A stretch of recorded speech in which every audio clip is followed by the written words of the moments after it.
Before we drag any dwarfs to theological court, remember, this is a fan theory, not a secret note left by Walt Disney. Here's the idea.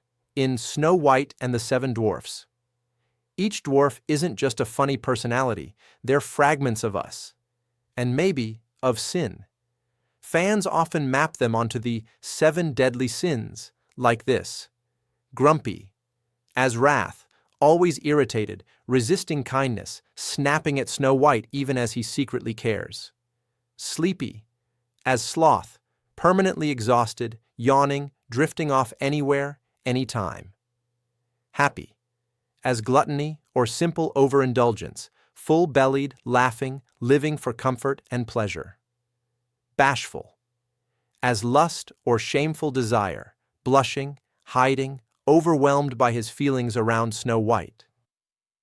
Sneezy, as envy or sloth, physically weak, constantly afflicted, always on the edge of losing control. Dopey as greed or ignorance, childlike, impulsive, driven by wants he doesn't fully understand. Symbolic as pride, the self-appointed leader, pompous, mixing his words, but still convinced he's in charge. And above them all sits the real monster of the story. The evil queen.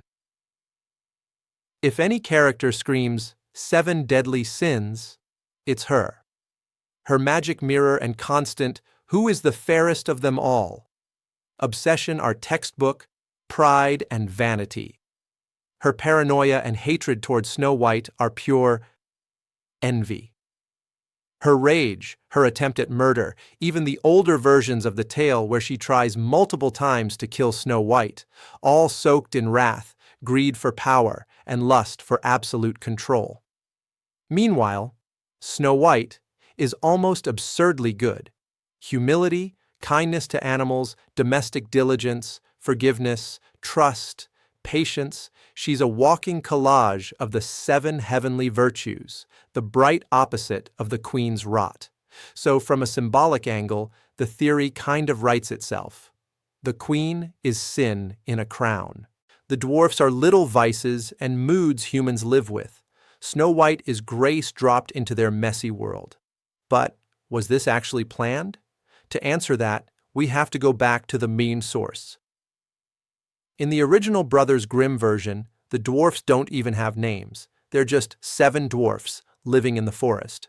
It was Disney's 1937 film that gave them their iconic identities: Doc, Grumpy, Happy, Sleepy, Bashful, Sneezy, and Dopey. Those names came out of story meetings and animation experiments. Disney's team wanted names that were instantly readable emotions or traits. Animators and writers tried many options before settling on the final 7. Production notes and later commentary described them more as the 7 moods of man than as embodiments of theological sins. Doc was built as the bumbling leader, Happy as contagious optimism, Grumpy as the pessimist with a secretly soft heart, Sleepy as constantly tired but strangely observant, Bashful as pure shyness, Sneezy as allergy chaos, Dopey as Chaplin-esque, childlike physical comedy. No production source says, we are encoding the 7 deadly sins into the dwarfs. Instead, what we seem to have is a fairy tale already full of moral contrast, vanity versus humility, envy versus innocence, wrath versus kindness. A set of dwarfs deliberately exaggerated into single-trait personalities, and a modern audience that loves to project hidden systems. Astrology, chakras, tarot, political allegory, 7 sins onto any group of 7. Does the 7 deadly sins mapping work? In a loose, poetic way? Yes. Grumpy really is wrathful. Sleepy really is slothful. Doc really does radiate pride. The others are fuzzier matches, but the pattern is close enough that once you see it, it's hard to unsee. But in a strict, literal Disney planned this in secret way, there's no evidence. What the theory really reveals is us, our obsession with finding occult depth under simple stories. Our hunger to believe that the fairy tales we grew up on were secretly talking about sin, virtue, and the human psyche the whole time. maybe that's not entirely wrong. Even if Peyo didn't write the Smurfs as demons, and Disney didn't draft the dwarfs as a catechism, these stories still orbit the same old gravity wells: jealous queens, innocent hearts, little flaws that trip us up, and the strange hope that love can resurrect what envy tried to kill.